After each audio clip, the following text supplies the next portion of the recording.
Hello, welcome to this video. Thanks for joining me. My name is Ruby.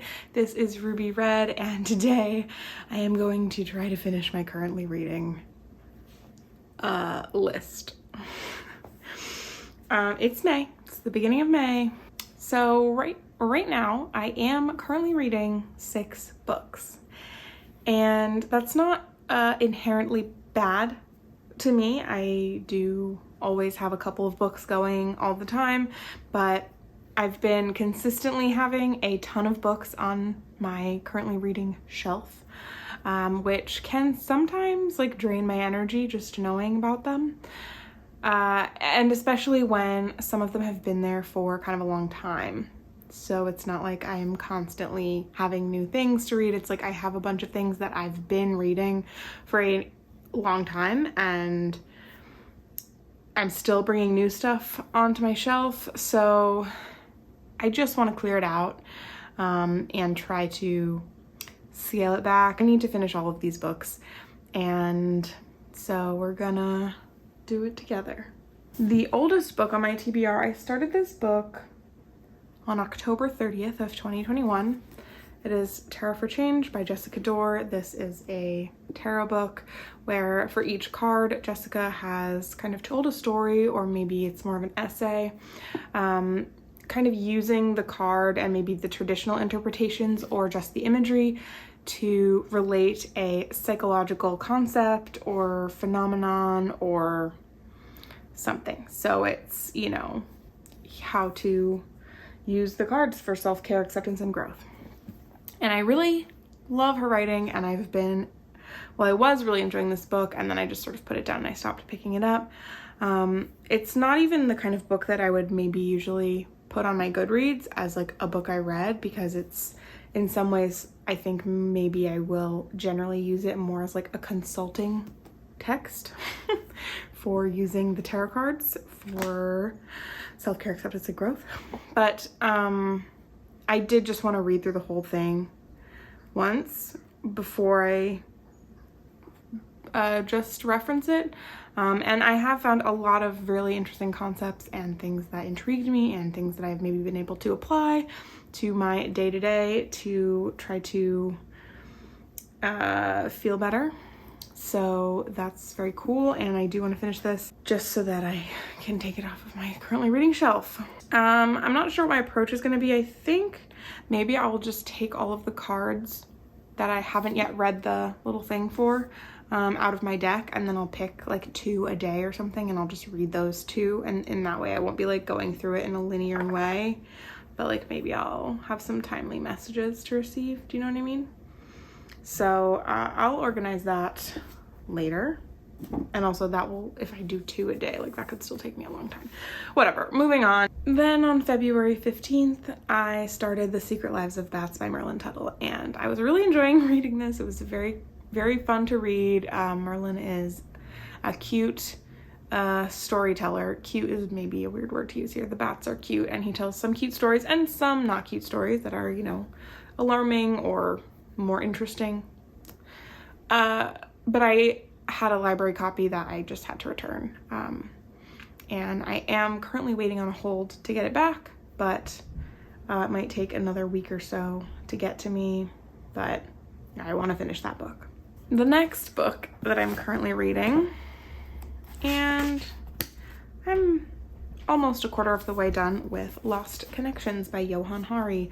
This is a book about depression and he's sort of exploring some causes of depression and what to do about them, aside from the traditional clinical or just talk therapy approaches, which work for some people, and that's not really, it's not an anti those approaches book, it's just some other options. And yeah, I'd like to find some hope, so I'm reading this. I'm enjoying it just fine so far. We'll see how things progress, but it was highly recommended to me by one of my friends, Aubrey. Hi Aubrey.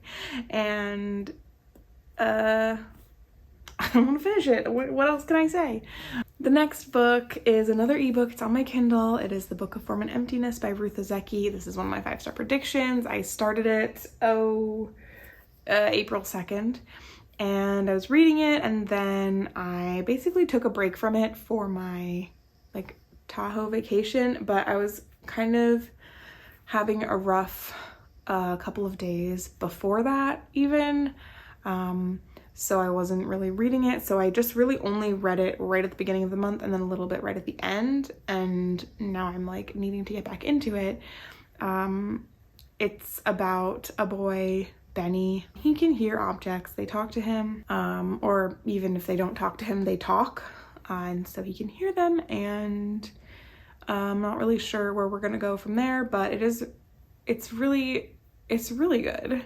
And it's very interesting. And it's also very fun to read a book where the actual book is kind of a character. There are some moments where it's like we step out of the story and Benny and the book are having a dialogue about how the book is relating the story to me, the reader. It's very fun. And Ruth Ozeki, I think, like, does that in her books in general. Like, there's always something kind of like interesting or, you know, weird in the method of storytelling. So very fun, great, can't wait to finish it. But let's move on to my last 2 books. On April 14th, I started this book, Erosion. And this is essays of undoing. They are kind of about everything. They're about, in general, like the natural world and the state of national parks and climate change and environmental protection and people's attitudes towards their environment. And there's some very specific essays and some more general essays. Some of them I love, some of them I hate. So it's been tough for me to keep going because I just don't know what the next essay holds, whether it will be great or horrible. But some of it has been great. So I do want to finish this. I want to keep reading it. I am intrigued, I'm interested. I am learning a couple of things.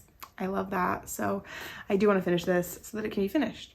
And then I want to give it to my mom for her to read. Sorry, I said some of it's horrible and I still want you to read it, Mom, but I do. All right, the final book that I want to finish is a book that I started on May 1st. It's quite short. I will finish it, no problem. That is The Wide Sargasso Sea by Jean Rhys. And this is a book, it's maybe like, it's a sort of fan fiction, and it is the story of the woman in the attic from Jane Eyre. So I read Jane Eyre a couple of months ago, yay, and in that book there is a woman in the attic, kind of mysterious, and this is sort of the story, or a possible story, of like how she got there and why she was like that. And so far the writing is very beautiful, but the topics, the themes are extremely heavy. I didn't expect that, but I should have.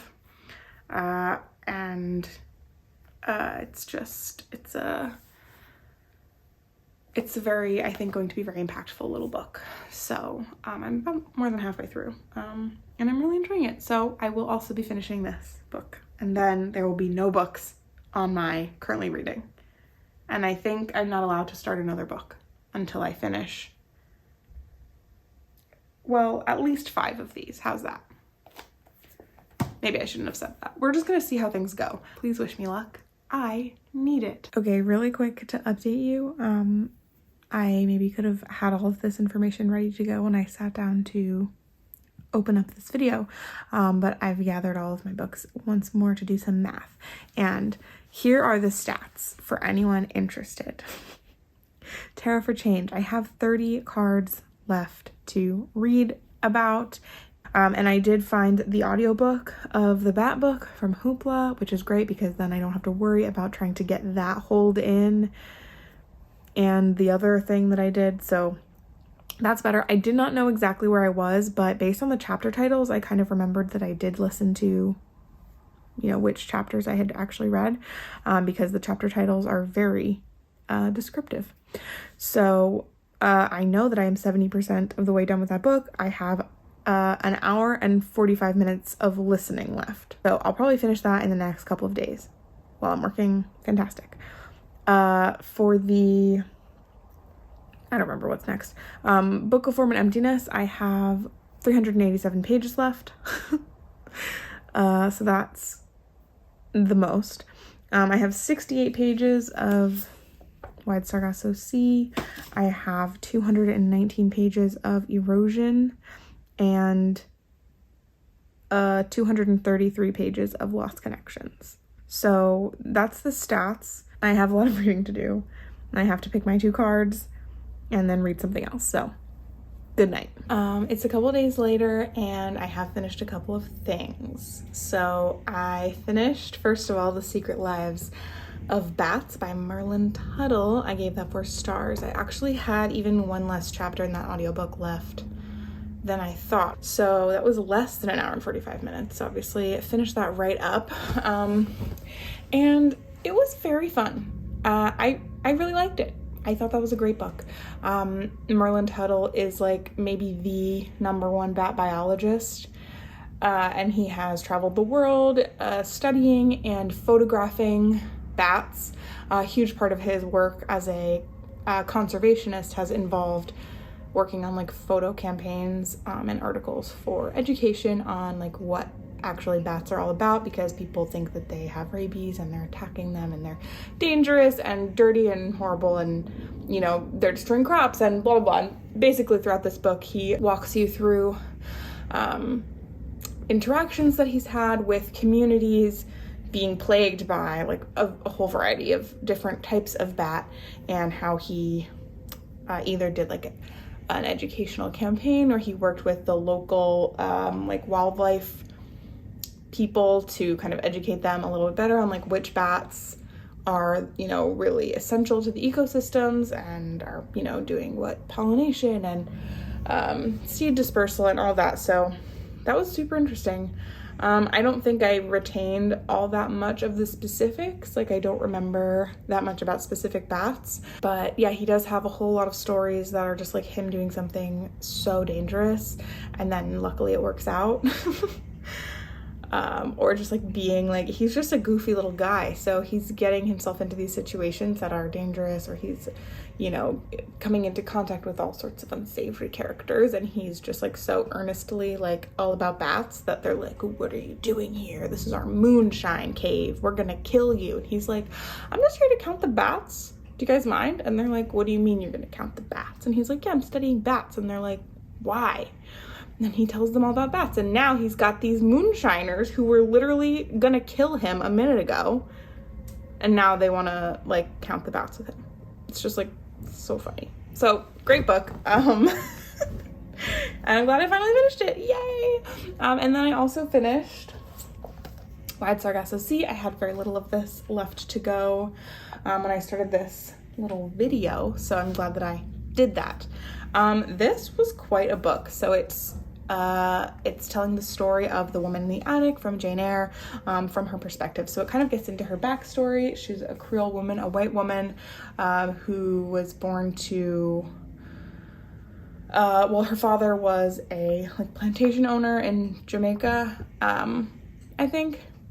And like during emancipation, had to free all the slaves, lost all the money. I think her father like drank himself to death, and then her family was obviously hated by the residents because they used to be slave owners. But she's, you know, was born and raised there. She's like, I'm Jamaican.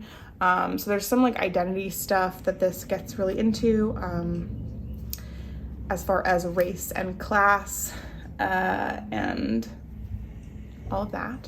And then she, of course, ends up marrying Mr. Rochester, an Englishman, and a bulk of this story is like their honeymoon and how their relationship kind of became what it is in Jane Eyre, and kind of how you can just see her as a person, and maybe this is just an idea of like what kind of a man Rochester is and what kind of expectations there were and what kind of differing expectations, right? Like what she thought a marriage would be versus what he thought it would be, and both of their totally different senses of self and like place, because they're from totally different worlds. All of that was, for the most part, just so sad and you really, of course, you know, the point of this is that you really see her perspective and you really feel horrible about the way that she's treated. So that definitely was true. And yeah, I was really surprised by the kinds of class and race discussions in this. I don't know why I didn't really think about that part of it when I was reading Jane Eyre. I didn't consider that he had a wife that he married from the West Indies, and what that could entail, and also what was happening in the West Indies in the time of Jane Eyre. So oops on me for not thinking about that. Obviously, that's not good.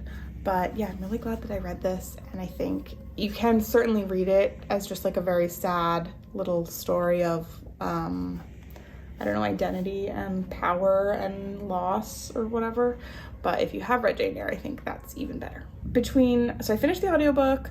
I am on track with reading the right amount of tarot card entries every day in that book, and I read about 50 pages of the Book of Form and Emptiness. So I'm really excited to have finished Sargasso Sea, because kind of what was stopping me from really diving into that, at least yesterday and earlier today, was that I was like, just finish Sargasso Sea because you're almost done. So like while you're still know what that story's about, finish it, and then you can like dive back into Form and Emptiness. So that's what I'm going to do. I am a little bit like, I wish I could have another audiobook. I did check to see if I could find the audiobook for any of the other books I'm currently reading, but I couldn't get them right now, so that's fine. I don't know how long this video is supposed to go on for. I'm just gonna check in again once I finish something else, but I'm gonna go and read now.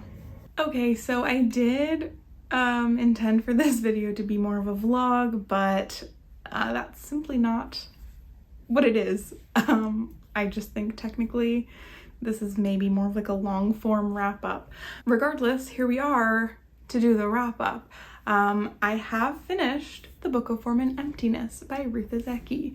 I am struggling a little bit with how to talk about this book in a non-spoiler yet honest way, and I'm just gonna do my best. I loved it. The middle did drag a little bit for me, but I think that had more to do with the way that I was reading it than the actual content. I'm not certain, but I just feel like if I had read this book more at once instead of reading like half of it, and like the two halves so far apart in a way, I think that really altered the way that I like felt the flow of the story. This book really needs to just be read from start to finish, and I am sorry that I did not honor that. I do kind of just want to flip back to the first page. I wish I had a physical copy of this so that I could be engaging a little bit more by making notes and underlining things, because that's just the kind of read that it was for me, and I wish that I could just do it again.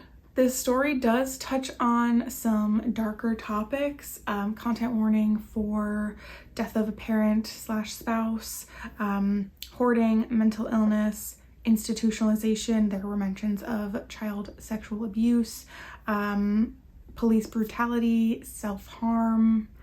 I'm happy to elaborate on any of those on like a case-by-case basis if anybody needs. I know that when I'm reading something that has a story element in it that is like really upsetting to me, and just knowing that it's already there, and especially knowing when it happens and knowing like the lead up to that, even if it's a little bit of a spoiler, just makes me feel a lot better reading it, and it's a lot less upsetting just because I've been kind of like prepared for it. So if that's true for you, I will happily share. I just think I've been speaking on this book in such a positive light because my overall experience has been very positive, but I just wanted to make sure that I mentioned that there are definitely dark things going on within these pages. Yeah, there's just a heap of trauma in this book, but there's also like family and found family, and there's so much hope, and there's poetry and philosophy, and there's also so much fun personification of objects and books, because Benny can hear objects. We just get so many like weird interactions, and the way that Benny interacts with the book is also just very fun. So I overall you know, I loved the book, but yeah, I just wanted to make sure I mentioned that there were some things in there that you might want to watch out for. But overall, I did really love the book. I thought that the ending was honestly unexpected, but in a good way. So that's that. We're done with that. I finished that last night, and then I turned my attention back to Erosion, and then I decided to DNF the book because I had read more than half of it at that point, but I just decided I really didn't want to continue. I did like some of the information that I was getting. There was one part, there was kind of the like the story of what happened, and then also an interview with this activist about his, like, how he got interested in issues and where his activism like has led him and whatever.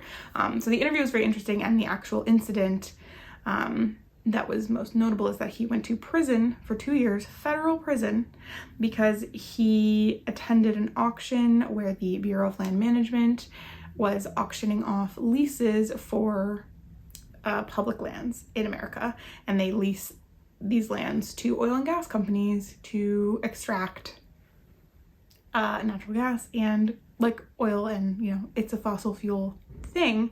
And so he went to one of these auctions and as kind of protest bid and I think he just like drove the price of this one specific parcel up like so far, and then at the end they were like, okay, that will be like $1.8 million, and he was like, I do not have that and I will not give it to you.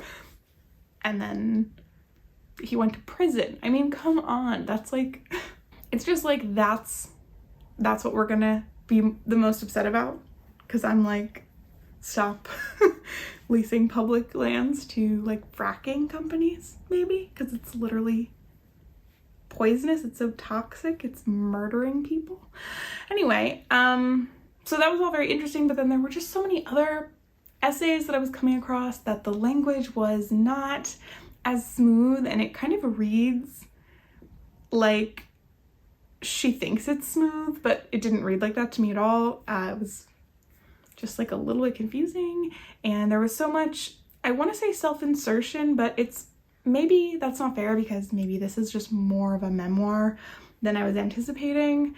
But there was just a lot of stuff about her perspective and her life that I was like not interested in. So I think it's just not the book for me.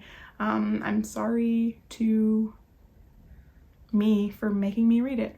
Anyway, I feel bad, but it is what it is. So that is also off my plate. And then today and yesterday, I finished Tarot for Change. Yay! I maintain that this is not a book I would generally like mark as like read on my Goodreads, because it feels like something kind of like a cookbook where you don't necessarily like read the whole thing, you just read parts of it at a time when they're necessary. But I did read it front to back, so I'm putting it on there. But yeah, I think I will just continue to use it as a lovely tool for, I don't know, psychological health and growth and introspection. I have not really talked about the actual contents of this book because it's a little bit hard because there's simply so much. A lot of this is like classic therapy stuff, but it's all written out in such like beautiful language with some anecdotes, and there's a lot of stories about mythic heroes and like the journeys that they take, because in a lot of ways the tarot cards tell a story of a journey. And so all of that is just tied together really well, and I'm really glad that I did read the book front to back. So with that, I have now completed and or excused 5 of the 6 books that I was reading when I started this video. And I'll be honest, I didn't even crack Lost Connections in the last 10 days, which is how long this video has spanned. But I do feel just very, I feel very light, I feel very free, I feel very pleased to just be like so unburdened. You know, the Bat book and Erosion and this tarot book were just on my currently reading for so long. So to now have only 2 things on there, because I did start a new book yesterday, I needed an audiobook, so now there's 2 things on my currently reading, but that feels great. And so I'm ready to like recommit myself to only reading 1 story at a time and like really fully appreciating it and engaging with it the way that I wish that I had done for, the Book of Permanent Emptiness. So wish me luck with that. And thank you so much for joining me today. Thank you for watching. Thank you for every like, comment, and subscribe. It means a lot to me. I really appreciate it. And I wish you luck getting your currently reading down if that's something that you're also interested in doing. This little project was hugely beneficial, and I will definitely probably have to do it again sometime. Not that soon, but I just feel like this is a pickle that I'm in a lot. So thanks again, and goodbye.